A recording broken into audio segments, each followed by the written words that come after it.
Hello everyone, welcome to educative space. आज इस video में हम 18 इलेक्ट्रॉन रूल के बारे में स्टडी करेंगे, जो कि ऑर्गेनोमेटालिक कंपाउंड्स और ट्रांजिशन कॉम्प्लेक्सेस की स्टेबिलिटी को शो करता है। और ये एक क्विक रिवीजन रहेगी जिसमें मैं आपको इस कॉन्सेप्ट के बारे में भी बताऊंगी, कुछ एग्जाम्पल भी करेंगे और कुछ जो प्रीवियस ईयर क्वेश्चन है जो नेट सेट में आए हैं उनको भी हम देखेंगे। ये काफ़ी इंपॉर्टेंट कॉन्सेप्ट है केमिस्ट्री का। इससे रिलेटेड आपको हर एक एग्जाम में क्वेश्चन पूछे जाते हैं। जो भी एग्जाम होगा केमिस्ट्री से रिलेटेड, जो भी एंट्रेंस एग्जाम होगा, नेट का होगा या सेट का होगा, वहाँ आपको ये क्वेश्चन देखने को जरूर मिलेगा और आपको इजीली ये मार्क्स देके जाएगा। सबसे पहले हम देखेंगे कि ये 18 इलेक्ट्रॉन रूल है क्या।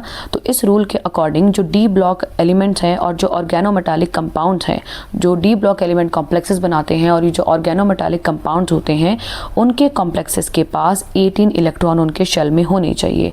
जैसे अगर हम बात करें, जैसे हम मेटल की बात करें, तो उसके पास टोटल जो है वो जो अराउंड जो उसके लिगेंड भी अराउंड है, उसके साथ जो भी इलेक्ट्रॉन डोनेट कर रहा है कोई लिगेंड और खुद के मेटल के बैलेंस इलेक्ट्रॉन टोटल करके 18 आने चाहिए। तो ये एक 18 इलेक्ट्रॉन रूल है। आगे हम देखेंगे कि हम इसको कैसे कैलकुलेट करेंगे। इसको कैलकुलेट करने के दो मेथड होते हैं, एक होता है ऑक्सीडेशन नंबर मेथड और एक होता है neutral atom method. Neutral atom method काफ़ी इजी है, तो हम इसी को ही करेंगे। तो सबसे पहले हम क्या करेंगे, हम सबसे पहले जो सेंटर मेटल होगी उसे आइडेंटिफाई करेंगे और उसके वैलेंस इलेक्ट्रॉन को काउंट करेंगे। पहला काम हमारा ये होना चाहिए। और हो सकता है कि मेटल 2 दी गई हों, क्योंकि वो ब्रिज भी बनाती हैं। तो जब मेटल आपको 2 या 3 दी जाएंगे तो हमने एक ही मेटल के विद रिस्पेक्ट काउंट करना है। अगर हम 3 मेटल के विद रिस्पेक्ट भी काउंट करेंगे वो भी चलेगा, लेकिन इसमें कैलकुलेशन बहुत ज़्यादा लंबी हो जाती है। This is the shorter version जिसका हम इस्तेमाल करेंगे। उसके बाद हमने जो लीगेंड ने इलेक्ट्रॉन डोनेट किए होंगे उसको भी ऐड ऑन करेंगे। मान लेते हैं अगर आपका एक्स टाइप लीगेंड है, मतलब न्यूट्रल लीगेंड जो कि सिर्फ एक ही इलेक्ट्रॉन देगा, वो क्लोरीन होगा, ब्रोमीन होगा, आयोडीन होगा, CH3 हो गया, CN हो गया, तो ये सारे के सारे आपको क्या होंगे, एक ही इलेक्ट्रॉन डोनेट करेंगे। और एल टाइप लीगेंड हो सकता है, जैसे कार्बोनिल हो गया, अमोनिया हो गया, हमारे पास PR3 हो गया, H2 हो गया, वाटर हो गया, ये सारे के सारे आपको क्या करेंगे, 2-2 इलेक्ट्रॉन डोनेट करेंगे। अब कुछ जो आपके पास क्या होते हैं, लीगेंड होते हैं, उनके देखना पड़ेगा कि उनके जो सारे ही एटम मेटल के साथ बॉन्ड बना रहे हैं या नहीं बना रहे हैं, जो कि फेरोसिन का एक क्लासिक एग्जाम्पल है। अगर सारे ही एटम अटैच हैं तो हम, जैसे फेरोसिन हो गया, तो अगर पांचों के पांचों ही कार्बन एटम जो मेटल के साथ बॉन्ड बना रहे होते हैं तो उसकी हिपैटिसिटी यानी उसकी जो इलेक्ट्रॉन डोनेटिंग कैपेसिटी है, यानी जो इलेक्ट्रॉन वो डोनेट करने वाला है, वो हम 5 काउंट करते हैं। इसके बाद हम चार्जेस को एडजस्ट करेंगे, यानी कि अगर पॉजिटिव चार्ज दिया है तो वहां से माइनस करना पड़ेगा पॉजिटिव चार्ज को जितना भी होगा, और अगर नेगेटिव चार्ज दिया है, इलेक्ट्रॉन गेन हुआ है, तो उस इलेक्ट्रॉन को भी काउंट करना पड़ेगा। हमने थ्योरी पोर्शन सीख लिया है, अब हम इस रूल को अप्लाई करना सीखेंगे। सबसे पहला जो मेरा कॉम्प्लेक्स है वो निकल कार्बोनिल कॉम्प्लेक्स है। तो सबसे पहले जो मुझे सेंटर मेटल दी है दैट इज निकल। निकल का एटॉमिक नंबर 28 होता है। 28 दैट मीन इसकी जो कॉन्फ़िगरेशन होगी वो मेरे पास होगी आर्गन 3d8 और 4s2। यानी अगर मैं इसके वैलेंस शेल की बात करूं तो इसके वैलेंस शेल में टोटल 10 इलेक्ट्रॉन है। तो पहले मैंने मेटल को आइडेंटिफाई किया और उसके बाद उसके वैलेंस इलेक्ट्रॉन काउंट करे जो कि 10 आए। उसके बाद हम जो लिगेंड है, निकल मेरे पास कार्बोनिल है जो 2 इलेक्ट्रॉन का पेयर डोनेट करता है। तो 4 लिगेंड दिए हैं तो कितने करेंगे, तो 4 2 8, तो मेरे पास कितने आएंगे, 8 आएंगे। तो अब हम देखेंगे टोटल हमें बाकी ना ही कोई नेगेटिव चार्ज दिया है ना ही कोई पॉजिटिव चार्ज दिया है, तो हमारे पास जो आंसर आएगा वो 18 आएगा। दैट मीन ये जो कॉम्प्लेक्स है it is a quite stable complex और 18 इलेक्ट्रॉन रूल को क्या कर रहा है, फॉलो कर रहा है। नेक्स्ट कॉम्प्लेक्स आयरन का है। तो जो अगर आयरन की बात करें तो आयरन की इलेक्ट्रॉनिक कॉन्फ़िगरेशन होती है आर्गन 3d6 और 4s2। तो इसके पास टोटल वैलेंस शेल में 8 इलेक्ट्रॉन है। एक कार्बोनिल आपकी 2 इलेक्ट्रॉन डोनेट करेगा, तो 5 कितने करेंगे, 10, तो ये भी आपका 18 इलेक्ट्रॉन फॉलो कर रहा है। तो ये भी आपका काफ़ी स्टेबल कॉम्प्लेक्स हुआ। आगे हम बात करेंगे क्रोमियम के। जो कार्बोनिल कॉम्प्लेक्स है, क्रोमियम की जो इलेक्ट्रॉनिक कॉन्फ़िगरेशन होती है इट इज़ एक्सेप्शनल कॉन्फ़िगरेशन होगी 3d5 4s1। दैट मीन इसके पास टोटल कितने बैलेंस इलेक्ट्रॉन है, 6 हैं, और 6 कार्बोनिल हैं जो कि मिलकर 12 इलेक्ट्रॉन डोनेट करेंगे। तो मेरे पास कितना आंसर आ जाएगा, that is 18 electron. Next example देखेंगे जिनमें मेटल मेटल बॉन्ड भी बनता है। तो जैसे हमें ये कॉम्प्लेक्स दिया है जिसमें आप देख रहे हैं कि यहाँ हर एक मेटल के 2-2 एटम दिए हैं। जैसे यहाँ Mn2 दिया है, कोबाल्ट 2 दिया है, यहाँ मेरे पास आयरन 2 दिया है। तो इसमें आपने क्या करना है, सबसे पहले तो सेंटर मेटल को क्या करना है, आइडेंटिफाई करना है और उसके वैलेंस शेल इलेक्ट्रॉन गिनने हैं। जैसे मैं मैग्नीज की बात करूँ तो इसकी कॉन्फ़िगरेशन होगी argon 3d5 argon 3d5 4s2 यानी इसके पास 7 वैलेंस इलेक्ट्रॉन होंगे। उसके बाद आपने क्या करना है, हर एक मैग्नीज के एटम को बराबर कार्बोनिल ग्रुप को बांटना है। तो यहाँ 2 हैं मैग्नीज के एटम, तो हर एक को कितने मिलेंगे, 5 कार्बोनिल के एटम, और 5 कार्बोनिल के एटम 2 इलेक्ट्रॉन डोनेट करेंगे हर एक कार्बोनिल एटम, तो आपके पास कितने हो जाएंगे 10। अब हमारे पास कितने इलेक्ट्रॉन बचते हैं 18 को पूरा करने के लिए, एक, दैट मीन एक क्या होगा आपके पास मेटल क्या होगी, बॉन्ड होगी। तो जो 1 मेटल बॉन्ड होगा उसको भी काउंट करेंगे और टोटल मेरे पास कितने इलेक्ट्रॉन आ जाएंगे 18, क्योंकि 2 मेटल के बीच में आपके पास एक ही बॉन्ड बन सकता है। नेक्स्ट हम देखेंगे आपके पास ये कॉम्प्लेक्स, अब वो भी वैसे ही करेंगे।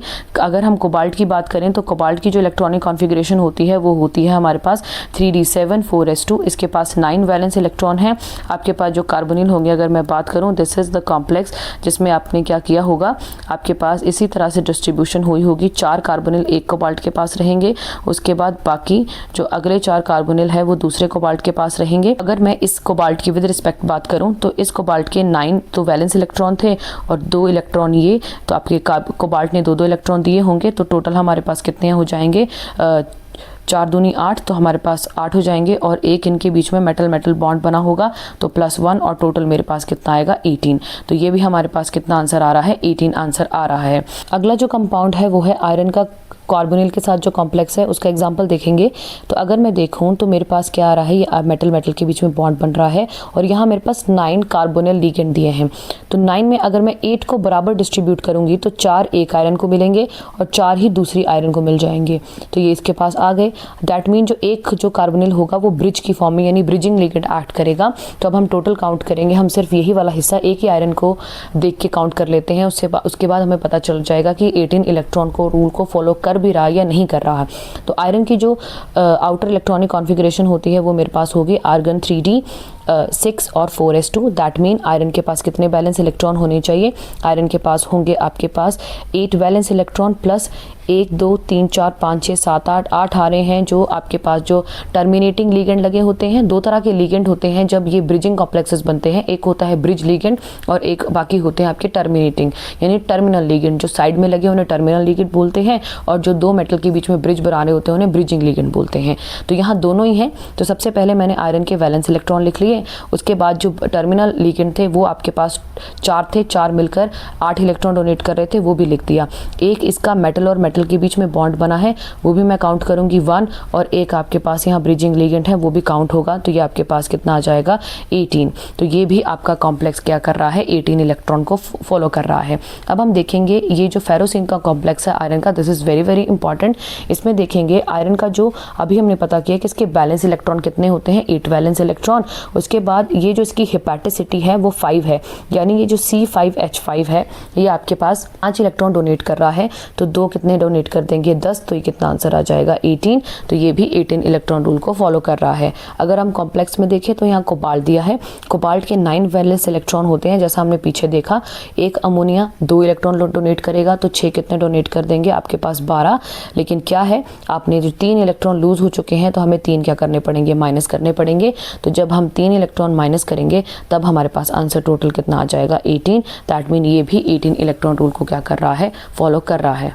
इसकी कुछ एक्सेप्शन है और ये एक्सेप्शन बहुत इंपॉर्टेंट है, गेट में भी क्वेश्चन आया है इसके एक्सेप्शन से रिलेटेड। और इससे जो एक्सेप्शन से रिलेटेड जो क्वेश्चन है वो नेट और सेट दोनों ही एग्जाम में देखा गया है। और बहुत सारे जो यूनिवर्सिटी एग्जाम होते हैं जैसे CUT हो गया, हिमाचल प्रदेश यूनिवर्सिटी का हो गया, बहुत सारी जगह आपको ये एक्सेप्शनल केसेस पूछे जाते हैं। तो एक्सेप्शन क्या है कि ज़रूरी नहीं है कि जिनके पास 18 इलेक्ट्रॉन हो वही कॉम्प्लेक्स आपका स्टेबल हो। कुछ कॉम्प्लेक्सेस होते हैं जिसमें 16 इलेक्ट्रॉन कॉम्प्लेक्स भी काफ़ी ज़्यादा स्टेबल रहता है, जैसे कि आपके वास का कॉम्प्लेक्स हो गया, विल्किंसन कैटलिस्ट हो गया, वेरी वेरी इंपॉर्टेंट कैटलिस्ट, ठीक है। वो 16 इलेक्ट्रॉन के साथ भी क्या होते हैं आपके पास, क्या होते हैं, स्टेबल होते हैं और वो स्क्वायर प्लेनर ज्योमेट्री अडॉप्ट करते हैं। This is very very important कि जिन कंपाउंड्स के पास स्क्वायर प्लेनर ज्योमेट्री होती है वो 18 इलेक्ट्रॉन रूल को फॉलो नहीं करते और एक EAN रूल होता है इसी की तरह दिखता हुआ, उसको भी फॉलो नहीं करेंगे। अगर स्टीरिक बल्कीनेस है, दूसरा क्या है कि अगर लिगेंड बहुत ही बल्की हैं तो वो क्या करेगा कि और लिगेंड को ऐड ही नहीं होने देगा या उसको आसपास ही नहीं आने देगा मेटल के, ताकि वो 18 इलेक्ट्रॉन को रीच कर जाए, ये वो पॉसिबल ही नहीं होने देगा, जिसके कारण 18 इलेक्ट्रॉन की कंडीशन फुलफिल नहीं हो पाएगी, लेकिन फिर भी कॉम्प्लेक्स आपका स्टेबल रह सकता है। और जो ग्रुप हैं जैसे थर्ड हो गया, फोर्थ हो गया, फिफ्थ हो गया, जिनके पास इलेक्ट्रॉन ही कम है कि वो जो 18 इलेक्ट्रॉन की लिमिट है उसे पार ही नहीं कर पाएंगे, उसे फुलफिल ही नहीं कर पाएंगे, तो वो कॉम्प्लेक्सेस भी इस रूल को फॉलो नहीं करते। तो अब हम देखेंगे जो एग्जाम्पल जो नेट सेट ऐसे एग्जाम में आए हुए हैं। सबसे पहला है कि पहला इजी ले रहे हैं एग्जाम्पल कि पहला which of the following follow the 18 electron rule, इनमें से कौन सा है जो 18 इलेक्ट्रॉन रूल को फॉलो करेगा। तो मेरे पास वेनेडियम का कॉम्प्लेक्स है, क्रोमियम का है, मैग्नीज है, कोबाल्ट है। वेनेडियम की जो कॉन्फ़िगरेशन होती है वो हमारे पास रहती है आर्गन 3d3 4s2, यानी जो स्कैंडियम टाइटेनियम वेनेडियम, वेनेडियम के पास 5 वैलेंस इलेक्ट्रॉन है और एक कार्बोनिल 2 इलेक्ट्रॉन, तो ये कितने देगा 12, तो 12 5 17, दैट मीन कि ये 18 इलेक्ट्रॉन को फॉलो नहीं कर रहा। दूसरा देखेंगे क्रोमियम, क्रोमियम की जैसा मैंने आपको बताया it has exception configuration argon 3d5 4s1, इसके पास 6 वैलेंस इलेक्ट्रॉन है, 6 कार्बोनिल मिलकर 12 इलेक्ट्रॉन डोनेट करेंगे, तो 12 6 18 हो जाएंगे। जैसे ही 18 हो जाएंगे दैट मीन ये भी आपका क्या करेगा 18 इलेक्ट्रॉन को फॉलो करेगा। दैट मीन यही है आपका करेक्ट आंसर जो कि 18 इलेक्ट्रॉन रूल को फॉलो कर रहा है। नेक्स्ट क्वेश्चन देखेंगे, ये आपका नेट जो दिसंबर का पेपर हुआ था 2011 का, उसमें आया था the correct combination of metal, number of carbonyl ligands and the charge for a metal carbonyl complex. तो आपसे पूछा गया है कि जो आपके पास ये जो कॉम्प्लेक्स है इसमें ये कितने एक्स की वैल्यू नीचे नहीं कितने लिगेंड होंगे और कितना चार्ज होगा कि आपका ये कॉम्प्लेक्स और कौन सी मेटल होगी ताकि आपका ये कॉम्प्लेक्स 18 इलेक्ट्रॉन रूल को सेटिस्फाई कर दे। तो अगर हम ऑप्शन में देखें तो हमारे पास बहुत सारे ऑप्शन दिए गए हैं। जैसे मैं आपको अगर मैं देखूं तो ट्राई करते हैं। जैसे अगर हम बात करें वेनेडियम की ही, वेनेडियम के अभी हमने पता करें कि जो वेनेडियम के इलेक्ट्रॉन है वो आपके पास टोटल कितने हैं 5 हैं, और अगर 6 लिगेंड लगे होंगे तो 6 + 2 कितने हो जाएंगे, मतलब 6 × 2 कितने हो जाएंगे 12 हो जाएंगे, 6 दूनी 12। और अगर हम देखें कि हमें एक और 12 + 17 एक कम पड़ रहा है, तो अगर मैं एक नेगेटिव चार्ज ऐड कर लूँगी तो ये टोटल कितने हो जाएंगे 18। दैट मीन हमारे पास जो करेक्ट आंसर होगा वो ये वेनेडियम के 5 इलेक्ट्रॉन आएंगे, आपके जो लिगेंड है दैट इज कार्बोनिल उसके 12 इलेक्ट्रॉन और एक नेगेटिव चार्ज का, तो हमारे पास बी ऑप्शन इसका बिल्कुल करेक्ट रहेगा। नेक्स्ट क्वेश्चन हमारे पास है इन द क्लस्टर, ये आपको क्लस्टर कॉम्प्लेक्स दिया है, अगर इसे 18 इलेक्ट्रॉन रूल फॉलो करना है तो कितने इसके बीच में मेटल मेटल बॉन्ड होने चाहिए, कितने इसके बीच में ब्रिजिंग लिगेंड होने चाहिए। तो ये हमसे सवाल पूछा गया है। तो अगर हम इसकी बात करें तो ये जो आपके पास सबसे पहले तो बात करूंगी ये है कोबाल्ट। कोबाल्ट आपको पता ही है उसकी जो कॉन्फ़िगरेशन होती है वो होती है आर्गन 3d7 4s2, इसके पास कितने वैलेंस इलेक्ट्रॉन होंगे 9 वैलेंस इलेक्ट्रॉन होंगे। जो एक CH का मॉलिक्यूल होता है वो 3 इलेक्ट्रॉन डोनेट कर सकता है, क्योंकि एक तो हाइड्रोजन के साथ बॉन्ड बना है और 3 जो है इसके बॉन्ड अभी भी फ्री हैं जो कि बॉन्ड बना सकते हैं। लेकिन जब वो हर एक मेटल को, यानी ये क्या करेगा, जो कोबाल्ट की आपके पास यहाँ 3 एटम दिए हैं तो तीनों को ही एक एक इलेक्ट्रॉन डोनेट करेगा, और हम सिर्फ एक ही कोबाल्ट के विद रिस्पेक्ट से काउंट कर रहे हैं, तो हम यहाँ एक इलेक्ट्रॉन इसका भी ले लेंगे CH ग्रुप का। अब अगर हमें ये जो कार्बोनिल लिगेंड था इसको बराबर कोबाल्ट एटम में बांटा तो 3 हर एक आ रहे हैं, तो मतलब कि एक लिगेंड 2 इलेक्ट्रॉन डोनेट कर रहा होगा, तो मेरे पास कितने हो जाएंगे 6 इलेक्ट्रॉन। अगर मेरे पास 3 कोबाल्ट के एटम दिए हैं तो वो इसी तरह से अरेंज होंगे, तो हर एक जो कोबाल्ट, अगर मैं इसकी बात करूं तो इसके साथ इसका कितने बॉन्ड होंगे 1 होगा, और इसके भी साथ इसका बॉन्ड कितना होगा 1, और ये आपस में जुड़े होंगे इस तरह से ट्राइंगल की फॉर्म में। तो हर एक जो कोबाल्ट एटम है, हर एक कोबाल्ट एटम दूसरे के साथ 2 ही बॉन्ड बना पा रहा है। जैसे ये एक ये हो गया, एक ये हो गया, इसका भी विद रिस्पेक्ट होगा, तो आपके पास कितने आएंगे 2 इलेक्ट्रॉन इस तरफ से आ जाएंगे, यानी 9 + 1 आपके पास 10 होगा, 10 और 6 16 होगा, 16 + 2 18 होगा। दैट मीन आपके पास 3 क्या होंगे, आपके पास मेटल मेटल बॉन्ड होने चाहिए और एक CH बॉन्ड। आपका ऑप्शन नंबर ए बिल्कुल क्या हो जाएगा, करेक्ट हो जाएगा। नेक्स्ट हम देखेंगे कि इनमें से कौन सी स्पीशीज है जो 18 इलेक्ट्रॉन रूल को फॉलो करेगी। तो ये है साइक्लोपेंटाडाइइनाइल, तो ये आपके पास 5 इलेक्ट्रॉन डोनेट करता है ये लिगेंड। अगर हम कॉपर की बात करें तो कॉपर के पास 10 इलेक्ट्रॉन डी में है और एक 4s में है, तो 11 इलेक्ट्रॉन इसके पास लिगेंड की तरफ से आ जाएंगे, और एक कार्बोनिल का तो ये आपके पास कितने आएंगे 2, तो 11 और 5 कितने होंगे हमारे पास 16, और 16 2 18।